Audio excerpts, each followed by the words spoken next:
ما خو هیڅ تیاری نه دی کړی که سبا بله ورځ زما دا کټ زما د دې بنګلې د منځ نه اوچت شي او د دې شپې په تنهایۍ کې په دې تیارو کې زه دې خلکو په مخه کړی یم هلته زما جنازه وشوه هلته یو کنده کنستې د هغې ته قبر وایي هلته د خاورو بالغ هلته لوی لوی تیږې او سپینه کپړی رانه تو کړي هغې ته کفن وایي لوی لوی تیږې راباندې کېښودلې د خاورو څلی راباندې ودرو که نه نو ربه دغه د قبر زندګۍ سره زه سبا بله ورځ مخ کېږم ما خو تیاری نه دی کړی زه به څه کوم عجیبه رحمانه زړه دې د کتو دی چې مرګی په دنیا شته او ته لا خاندې تا له خندا څنګه درځي تا مرګ مطالعه کړی دی او ته بیا هم غیبت کې تا خپل مسلمان رور په قبر کې سملو کنه جنازه دې وکړه کنه اوازونه چې د بل د مرګي اورې دغه شان به ته د خپل مرګي هم واورې عجیبه رحمانه زړه دې د کتو دی چې مرګی په دنیا شته او ته لا خاندې یو زنده چې د مرده په قبر تیر شي دومره بس دی نصیحت په دې دنیا د خاموشه قبرونه تا ته څه ویل غواړي د الله بنده داسې په دې قبرستان باندې تیریږي فاعتبروا یا اولی الابصار لږ داسې خپه نیولی شه غوږ ونیسه محسوس که ښه په مزار مې داسې چپ ولې تیریږي تورې خاورې خو اواز کولی نه شي اوازونه چې د بل د مرګي اورې دغه شان به ته د خپل مرګي هم واورې حقیقت دی نوجوان اوسه پورې په دې غلط فهمۍ کې دی ټوله شپه د موبایل په بدنظرۍ کې مبتلا دی بې حیایۍ فحاشۍ کتلو کې مبتلا دی چې ته ورته وایې مه کوه الله خفه کېږي ځان له د آخرت دپاره څه وکړه ځان له د قبر دپاره څه وکړه ځان له د مرګ دپاره څه وکړه که الله دې خوشحاله نه کو ته ناکام یې که الله سره دې تعلق جوړ نه کو نو ته ناکام یې دې درته مخکې نه وخاندي او دې په دې خندا خندا کې تا ته وایي مړه وایي موږ لاسه لیدلي دي وایي دا خو دا باباجي مړ شو بس کمزورې او ضعیف او د ګردو مسله وه ورته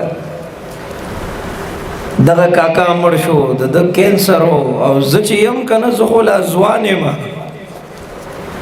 دا کمزورې سوچ دی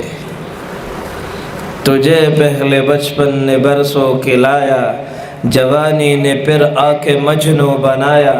بڑھاپے نے پھر آ کے کیا کیا ستایا اجل تیرا کر دے گی بالکل صفایا جگہ جی لگانے کی دنیا نہیں ہے عبرت کی جا ہے تماشا نہیں ہے زمیں کے ہوئے لوگ پیوند کیا کیا ملوک و حضور و خداوند کیا کیا دکھائے گا تو روز تا چند کیا کیا اجل نے بچھاڑے تنو مند کیا کیا جگہ جی لگانے کی دنیا نہیں ہے عبرت کی جا ہے تماشا نہیں ہے اجل نے نہ کسرا ہی چھوڑا نہ دارا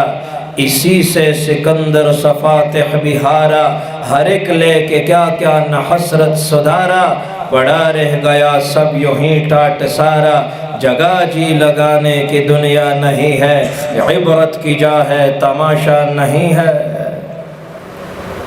سکندر اعظم د 30-32 سال په عمر کې یو نوجوان او په 12 سال کې هغه په نیمه دنیا باندې حکمرانی کوله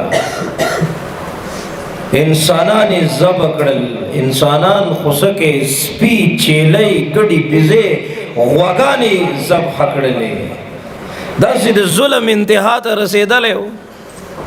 داسې د ظلم انتها ته رسیدلې او چې دومره قتل عام دغه سړی جوړ کا او تاسو دغه انسان زندگی مطالعه کړئ چې کله د مرګ ټیم راغی دی په یو جنگ کې په غشي باندې ولګېده او د مرګ ټیم راغی بس ضعیف شو کمزور شو کنه هغه انسان چې په نیمه دنیا باندې هغه حکمرانی کوله، هغه رب کائنات داسې د منګکوري غوندې عاجز کو، مړې کو، قصې ورله ختمه کړله. شداد جنت جوړ کا، هغه پاورفل مال دولت والا سړی رب په یو داسې انداز باندې مړ کو، قصې ورله ختمه کړله او موږ ته وښودله ان بطش ربک لشدید، موږ ته وښودله ولا یوثق وثاقه احد، موږ ته وښودله ولا يعذب عذابه احد، موږ ته وښودله اذا جاء اجلهم لا يستاخرون ساعة ولا يستقدمون. د موسی علیہ السلام په دور کې په ځمکه باندې جګړه وه، یو ویل زما ده بل ویل زما ده. وایي موسی علیہ السلام د ځمکې نه تپوس وکړو، وایي ته د چا یې؟ وایي ځمکې ورته وویل چې نه د دی یم او نه د دی یم بلکې دا دواړه زما دي. یو سړی په لار باندې روان و، بل یو سړی لګیا و قبر یې کنسته، هغه ورته ویل وایي څه کوې؟ وایي ځان له قبر جوړومه. هغه سړی مشر سړی و، هغه ورته ډېره ښکلې خبره وکړه، وایي ځان له قبر مه جوړوه، ځان دې قبر ته جوړ کا.